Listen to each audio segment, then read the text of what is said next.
listening to the Culture Magnetic Podcast with your host, C.R. Pendleton. With Jesus. Hey everybody, welcome to the latest installment of the Culture Magnetic Podcast. Podcast? It's a podcast and a podcast and I don't know what the name is. Call it whatever you want. I'm with Andrew Woody. How we do it? Yeah. And we are going to be talking to a great director, producer, filmmaker, cinematographer, artist, Danny Woods. Yep, he's incredible. He does incredible stuff. Just his eye, his talent, and as a person, just an incredible guy. Yeah, great guy. He was recently on the Glenn Beck program for a new project that he's been working on. He was on the Glenn Beck show. He was, yes. No, we're not endorsing anybody's politics here. Right. But he definitely is getting national recognition for the latest project that he has done. And he has several projects that are out on Netflix and Amazon Prime and all the different streaming services and things like that. And he's done a lot of work within the Christian community. Worked with a lot of churches, Christian organizations, even Christian artists. He's done music videos. Yeah, and he brings such, from obviously the artistic side, the creative side, and his filmmaking, but also like his insight, some of the things that he brings out awareness of with his artistry is really cool, and to hear his heart and stuff like that, and to see it play out in those creative mediums is really, really cool. Yeah, he's a creative, and he helps us understand the creative culture and how to be better at art and also be an influence with the Christian mindset. So let's check it out.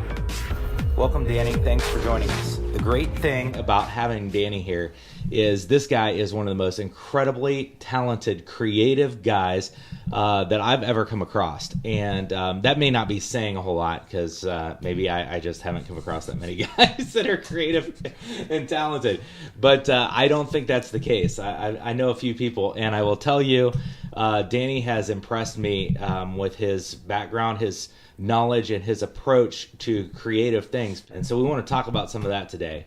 So here we go. You ready to do this? Yeah, let's do it. All right. So you were just on the Glenn Beck program. Yes. And tell us about why. So we just got back from Vietnam shooting a documentary. It's a documentary about a man that buries aborted babies. He goes to hospitals, and he's up to about 22,000 or so. We think that's a low number, but he does it every day. That's kind of the gist of it. That's, Yeah. I think I emailed Glenn Beck shortly after I got back. I kind of emailed all these radio hosts and stuff. Said, hey, we have a trailer now. Do you want to see it? This is just for promotion, really, is what it was. And then that's when one of his producers contacted me last week, I think, or maybe 2 weeks ago. And I was on there. Yeah. Okay. Yeah. So I got a chance to catch a little bit of the program.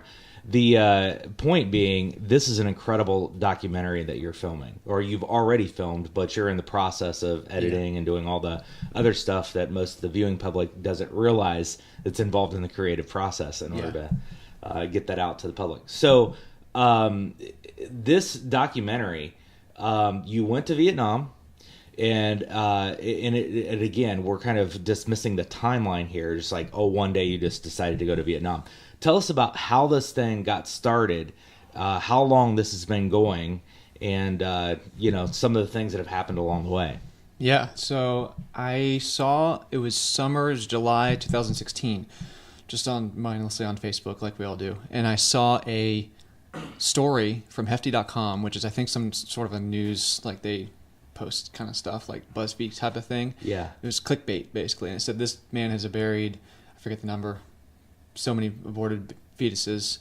Why? I found out why. So I clicked on it, obviously, and I read his story, and I'm like, that really hit me hard. I'm like, man, I've never heard of this type of thing before. It's Vietnam. Asia's, I love Asia. Like, I've been over there a lot, and I just, that doesn't surprise me that somebody like that, would do something like that. Yeah. And so I'm like, okay, is this exaggeration? Is this, what is it? So I kind of searched around. I found a Facebook page that was like an admin. He didn't run it. Somebody else did for him because people visit the orphanage all the time. And I think somebody just set up a Facebook page for him. Okay, so he has an orphanage. He has an orphanage, yeah. And I couldn't tell you the name of it. I'll butcher the name. His name is in there. Some Tong to Fuker. Okay. I'm butchering it. Yeah, it's a hard name to pronounce. Yeah. And let me tell you, I'm not going to even attempt it. Yeah. So I'm going to leave that to you. Yeah, and I checked it out, and I was like, okay, this guy's real, for real. He also, on top of the burying aborted babies, he takes care of children. Obviously, he's got an orphanage. He's had hundreds of kids go through there, and he takes care of pregnant women and women at risk. Okay. And that's basically what he does on top of every day. He buries 3 to 6 or so on average a day. Wow.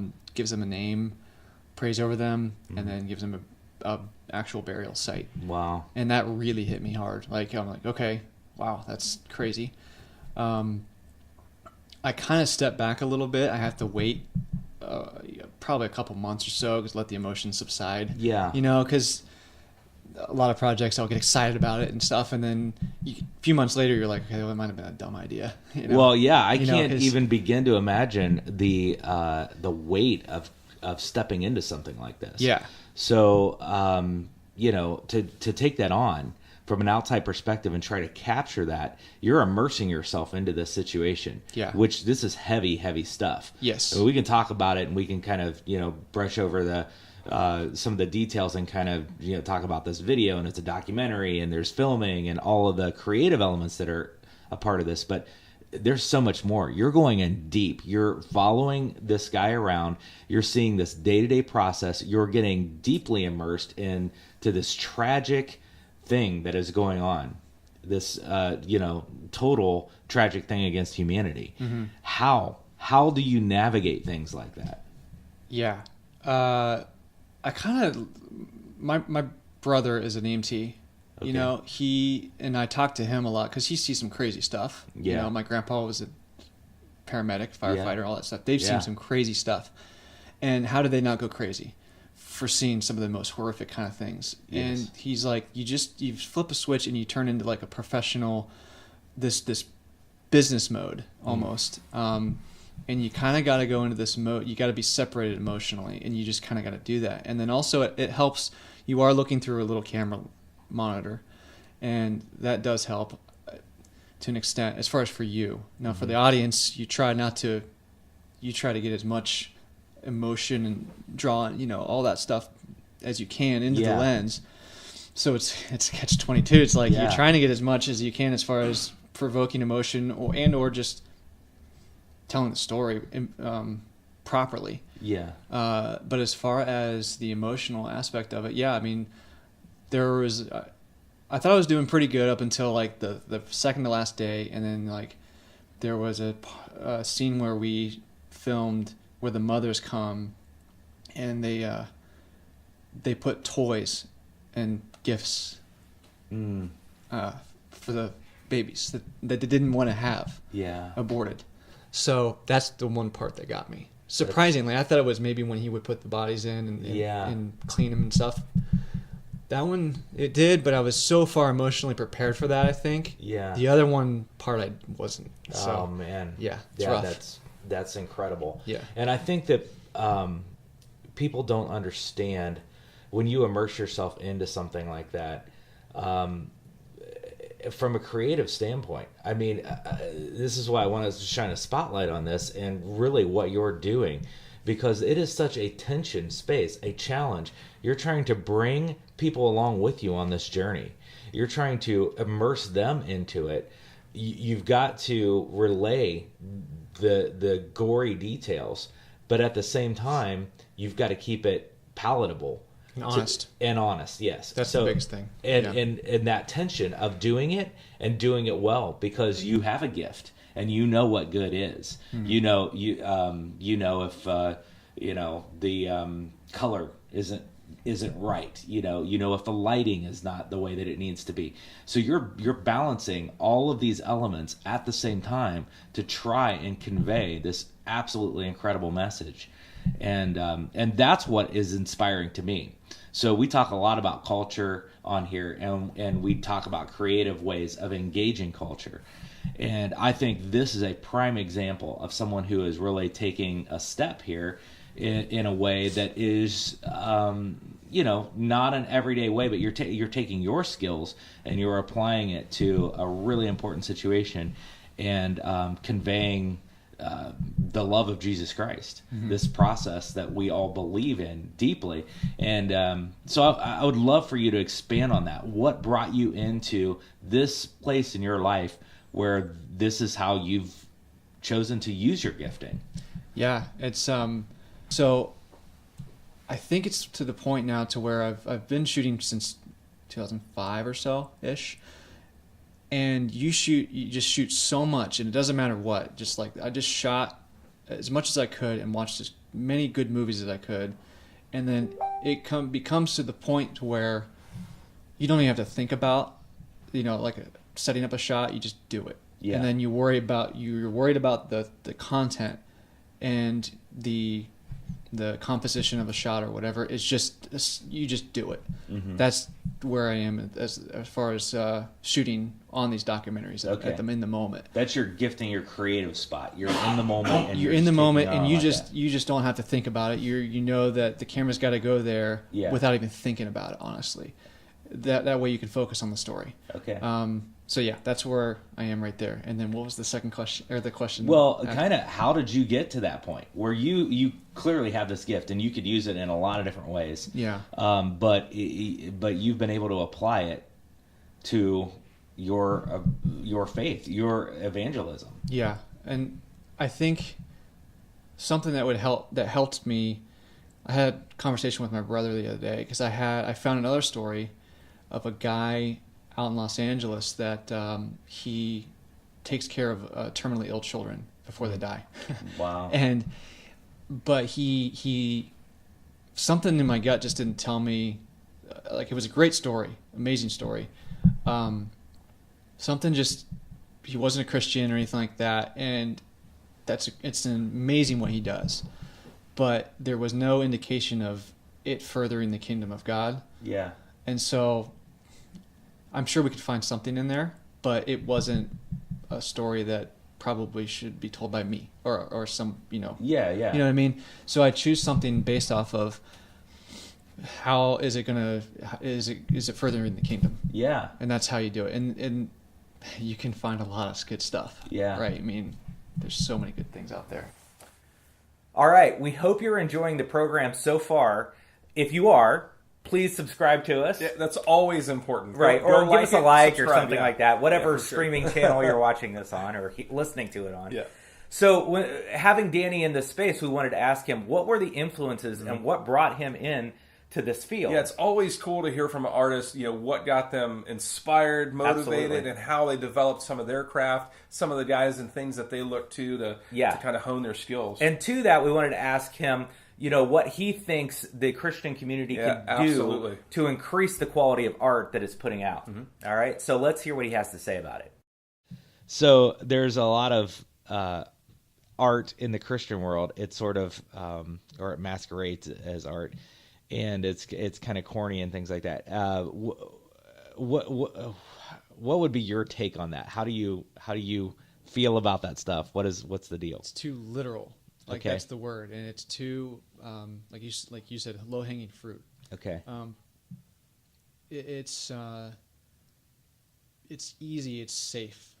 It's it's a happy ending all the time. Yeah. Not all the time, but you know what I mean. It's most of the time happy ending, and it's great to have good films that you can just kind of veg out to, right? And have a good feeling at the end. Obviously, that's what films are made for sometimes, right? You just. Although I don't know if you're watching some of this stuff and you have an artistic bone in your body, it's not a happy ending. You're just like, oh my gosh, no. What did I just do with the last hour and a half of my life? Right, exactly. No, I know what you mean. Yeah. So yeah, Christian art and film, we've lost that.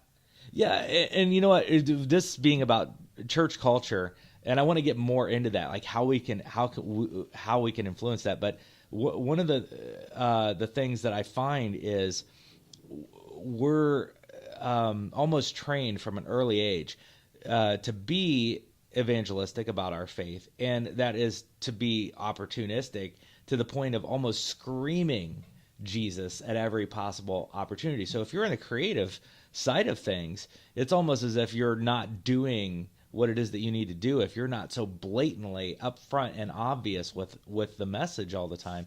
And then it just ruins the art, right? Completely ruins it. You know, art is like, it's all the subtleties. It's Yes. like all the little things and stuff. And yeah, sometimes you gotta be literal some ways. You're right. But not all the time. Right. You know? And it's that tension, that balance that I think intrigues me about you, because, you know, talking earlier about the intense subject matter that you're taking on, and you get into these spaces where it's like, you got to get it right. You've got to grab the narrative. You've got to get the right shot, the, you know, lighting and all that stuff is there. But then the creative stuff, the angles, you know, how you flow with that. At some point you mentioned soundtracks were huge influence for you. I listened to soundtracks growing up. Like I mentioned when I was really young, Space Camp. I love that movie. And John Williams was the composer for that film. And that was pretty early on. I think it was E.T. also, Spielberg's E.T., John Williams again. I listened to all of John Williams. Like, he was my guy. And then I would get on to Hans Zimmer and, you know, all those other guys that came a little bit later. And once I started listening to soundtracks, like, you get a feel for, while you're shooting, you're hearing a soundtrack also. And I mean, think about going through life listening on your headphones. What song kind of like inspires you when you're doing something? If you're working out, right, or if you're riding a bike or whatever, you turn on that right song, man. That's awesome. It changes the game, right? It changes the game. So you're constantly listening for soundtracks, and like for the Grave Hands film, our soundtrack is going to be the sound effects. We spent half of our time, maybe a little less, on the sound design of it. Okay. Like in the trailer, you'll see every single sound effect that's on the trailer was either recorded there and we added it later, because obviously you can't have a microphone on the guy's feet when he's walking up and he's 100 feet away. The soundtrack for that film is the sound design. We will have some music, but you know, you got to be immersed in every single aspect of the art of it, and not just the visual and just the content. There's got to be all of it. Yeah. Which is what makes it, you know, you see a great film and you're like, why was that so good? You know, like, I'm trying to think of, I mentioned Christopher Nolan's films, you know, his stuff. Like, I know Interstellar, everybody kind of complains it was too loud and stuff. It was pretty loud. But the sound design and stuff was great in it. And I'm trying to think of another sound design. Anyway, you know, when a film has all those aspects of it, in the art of each department, not just what you're interested in, that's when it happens. That's when the magic happens. Yeah. So, and I find for myself, like, a great film can absolutely inspire me. I can get inspired going to an art museum. I try to visit art museums in every city that I go to, because it's like I walk out of there, I feel high in a way of just so switched on by what I've seen. I don't know how to explain it any other way, but it's like when you're creative, these things just move you so deeply. You know? Yeah. So I can definitely resonate where the music side of things is what really just started that layer of really being able to almost help with the visual representation of how your brain ends up going with you're using all your stuff. Senses. Yeah. You know, like, think of watching, obviously you got silent films, but think of watching a great film without music or sound effects or anything. It's just dialogue. How terrible would that be? Sometimes, I mean, maybe it works. It can work. It can work, right? Yeah. I mean, there's some stuff that it's just dialogue or whatever, and that's fine. Right. But yeah, as far as being art and the art of it, you know, we've kind of gone to in our culture, in Christian culture, and just in culture in general, the explosions and all that stuff. Yeah. You can't take it too far. Yeah. Right. Totally CGI films. Totally CGI, that kind of stuff. It's just like, blah. Yeah. You know, it's, you take it down to the core of a story and everything, and that's when you start to really move people. So what can the church do about this? This is like with us, and our focus being on culture, and particularly how the church engages it and how it can leverage it. We have talked with a lot of people because we want people to wake up and understand that, like, a different approach has to be taken in the years to come. and things are changing at a rapid rate, a more rapid rate, it seems, all the time. But the way that culture is working with, social media and the constant barrage of visual things, along with really synthetic creations, if you want to call it that, it's overwhelming. And then you have, this onslaught against Christianity in, our modern space here in America and this culture. And all of those things kind of coming together. It's like the church needs creative elements. It needs people who are willing to go deep with art and tell the story and all those kinds of things. But yet it seems like it just doesn't know how to do it. Yeah. What would you say to that? We got a few things going against us. We're Christian media and Christian culture. It's pretty much the minority as far as in our entertainment industry, right? So I don't know what the percentage would be, but it's very low, right? Right. So the lower numbers that you get in Christian filmmakers or anything Christian, the less chance you're going to have somebody that's truly great compared to a saturated market. And yeah, there's going to be somebody that's going to pop out from the secular culture that's insanely good, right? We kind of got that going against us as far as we're smaller number.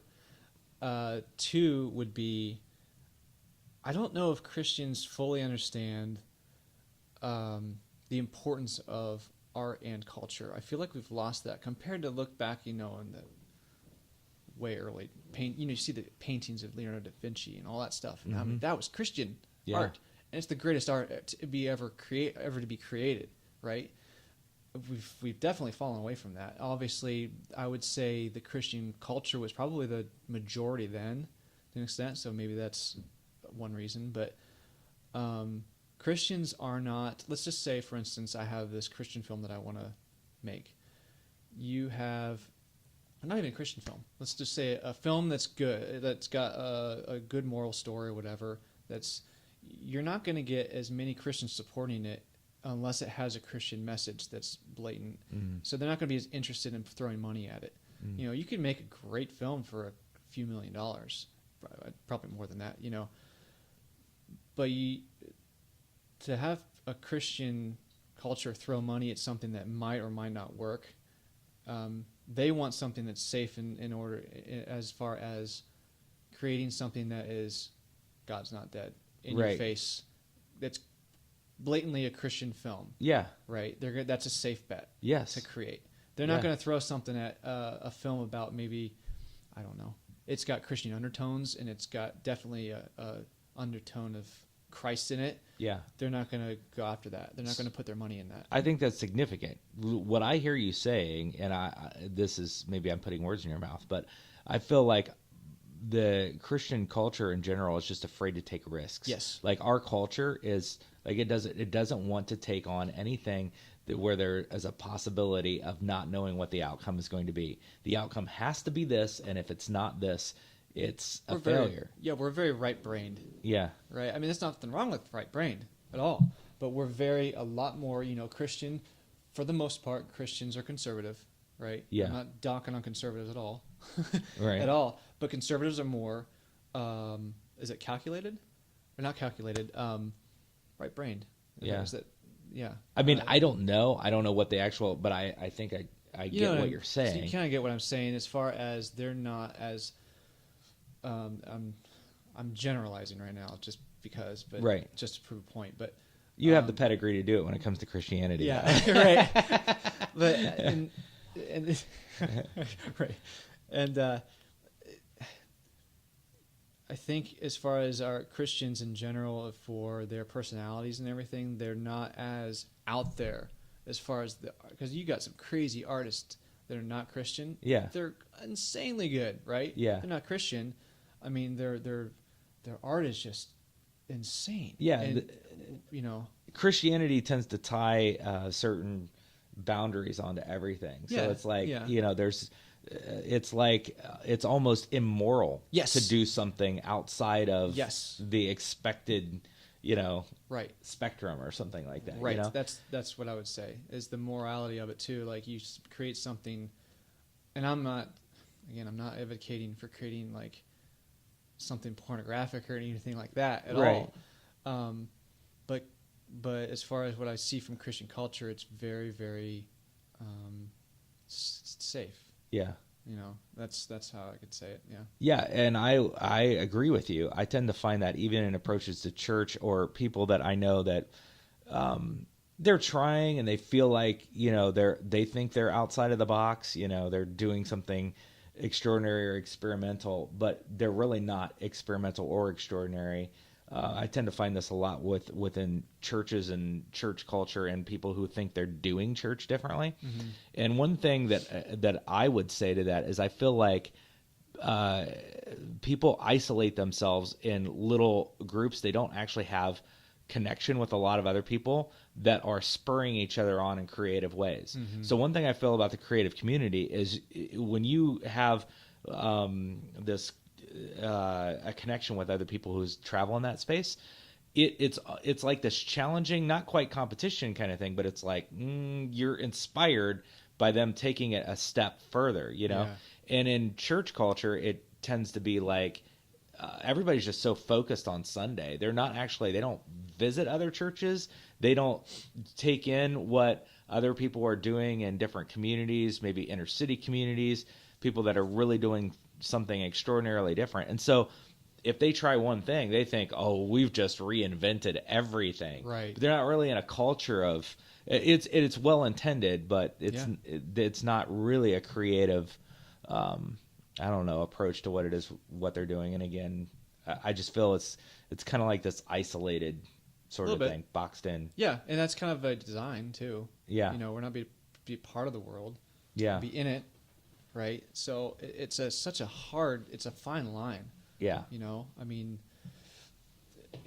to be an artist in the Christian realm, and to be so effective, and gosh, that's hard. Yeah, right. And still maintain your faith, and still not cause other people to stumble. Yeah, right. Man, yeah, it's like so solve our problems, Danny. Yeah, gosh, no, it's just. I'll say I'm pretty conservative, more libertarian than conservative, but I'm pretty conservative. So I work with the more left-leaning people as far as that goes, and so I see how they think, and I work with them all the time. I'm pretty quiet when I'm around them, just because it gets pretty hostile sometimes. Right. But it's interesting to work in that world, because they obviously they work for. Obviously, they don't believe in an eternal. If they do, I'm generalizing again, but let's just say they're not Christian, and they are not working to create art that is eternal. Mm. They're working to create art that's for the history books to see, or for the now, kind of thing. And obviously, Christians, we think eternally, right? So we're not so focused on creating art for the now as much as we maybe should be. Yeah. As far as the times. But I think you just pointed out this weird dichotomy there, because we're supposed to be creating art that is so much bigger and reflective of the one we serve and is kingdom oriented. But yet we just got done talking about how we go for the no risk, low hanging fruit, most obvious type of thing, and that's what sells in the Christian community. Yeah. And it's often what sells on Sunday morning, so to speak. Yeah. I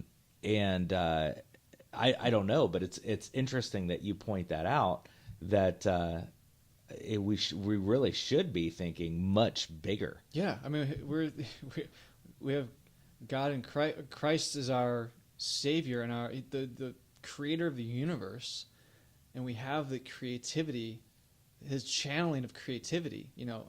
Obviously God created all of us. He's the King of creativity. Why can't we tap into that channel? Yeah. I mean, it's a frustration of mine, even myself. Like I constantly think my stuff looks terrible. But yeah, I'm right there with you. I mean, if I think back on the work that I've done in the creative world, I mentioned in the past that like I made a career out of doing pretty bland copy work. It actually worked out for me really well. Yeah. I could clone stuff extremely well, and I was actually celebrated for that most often in Christian culture as far as my division of work went. And so it's like we're working in a space that actually encourages that lower level approach. Mm-hmm. You need to be challenged to the point to where it makes you angry that your stuff doesn't look as good as the secular world stuff. Yeah. And it shouldn't. It should look really good. Yeah. I mean, there's no excuse for mediocrity as far as our concern is. Yeah. Just go that extra mile and just keep going. And you have the creator of the universe behind you on this stuff. And see, that's it right there. We serve the creator, the ultimate creator, but yet as creators and creatives, we don't often recognize that that's the core thing. Yeah. I think when we approach our art, maybe we're not thinking in terms of that. Yeah, we're not. And also it's, doing something like for what I do, I've found that this is my purpose as far as creating films for Christ or for the furthering the kingdom, right? That's obviously I got to make commercials and on the side to make money. Yeah, because documentaries don't make money, right? Yeah. So you're doing commercials, yes, to pay the bills. Yeah, in a lot of ways. I mean, not wholly, but you're like pretty much. I mean, it's commercial and politicals, a lot of politicals during that time frame. Yeah. Which is I love it. Right. I'll kind of go off a little trail here. Politicals for me, man. Like that is just you're on the road and you're out for 3 to 4 days. You show up, you have about 15 to 20 minutes to create a shot because you've never been to this person's place. Make them look good, obviously, because they got to look good because they're politicals. Yeah, and you're out and you do this like all year for a full year, and that really helps you practice. You're in a spot, get the shot, get out, move on. But you got to make it look good. Yeah. Right. So that kind of goes back to what I was talking about earlier with practice, like just nonstop shooting. Keeps your edge up, right? Totally keeps your edge up. Yeah. When it comes to church culture, because we want to see with the Culture Magnetic podcast and what it is that we do working with churches, we want to see that community grow and thrive and become much more significant in its work. And there is this challenge of really engaging culture, and culture is demanding kind of a creative approach to things. Mm-hmm. What do you think about that, and what would you recommend for the future of the church? I'll go back. I know I'm talking about myself, but that's why we have you on here. When I was in the church, so another thing that I didn't mention was back in youth group when I was probably 16, 17 or so. I'm not, like I said, I'm not really a people person. I'm really, really introverted, actually. Okay. I don't enjoy crowds. I get really nervous, kind of thing. Small crowds. Yeah. I'm okay overseas, whatever. Yeah.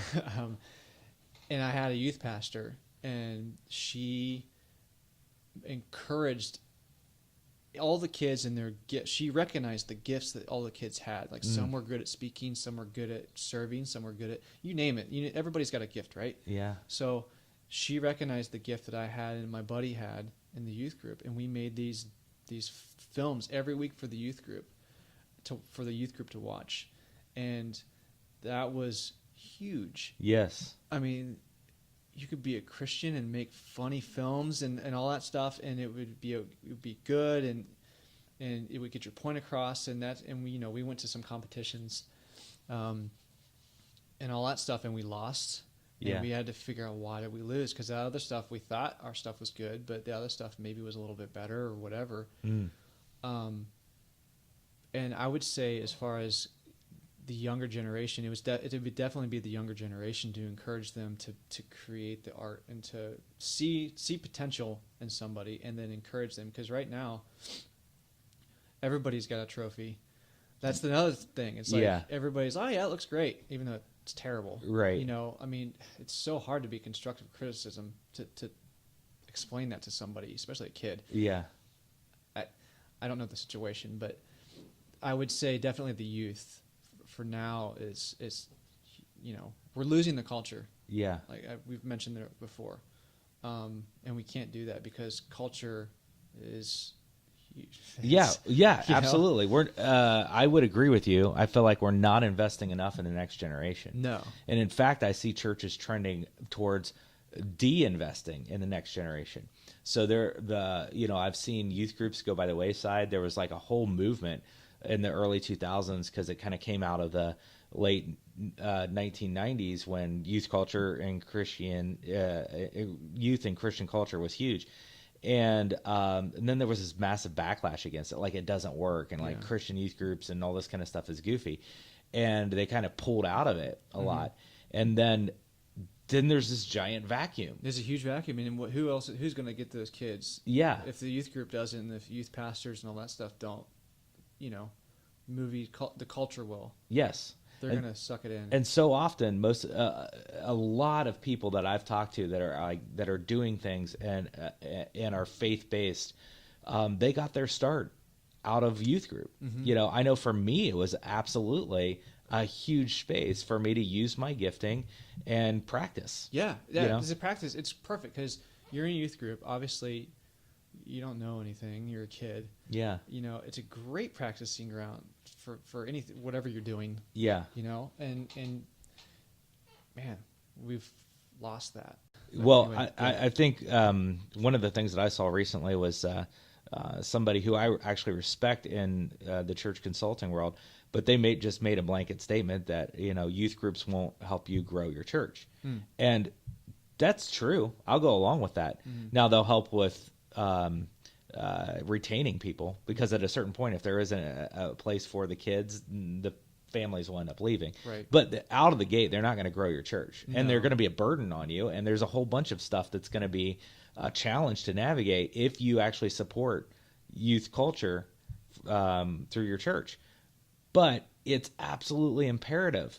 It's an incredible investment in the next generation, and it's been really disappointing for me to be involved in some of these spaces and see an absolute, what I would call, no support. I mean, they think they're supporting because somebody opened up their house this weekend or something like that, or there's a couple of events that they're doing or something like that. But it's not. It's not there. It's not creating a space where youth can thrive and grow and utilize their giftings and being supported in the process, walked along with in this process. Absolutely, walk along with. Yeah, that's the thing. And I'll go back to my youth group. It was raw. Like there was no punch held back kind of thing. Like my youth pastor, her husband was the senior pastor.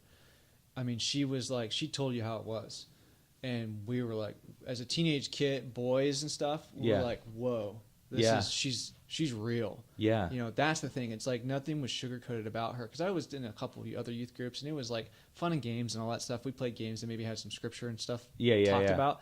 She was like, man, she was real.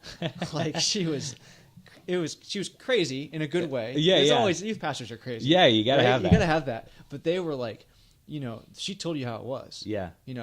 With love, and you knew she loved you. Yeah. And that was a thing. And I feel like kids, even then, when this was only 15 years ago, maybe. Yeah.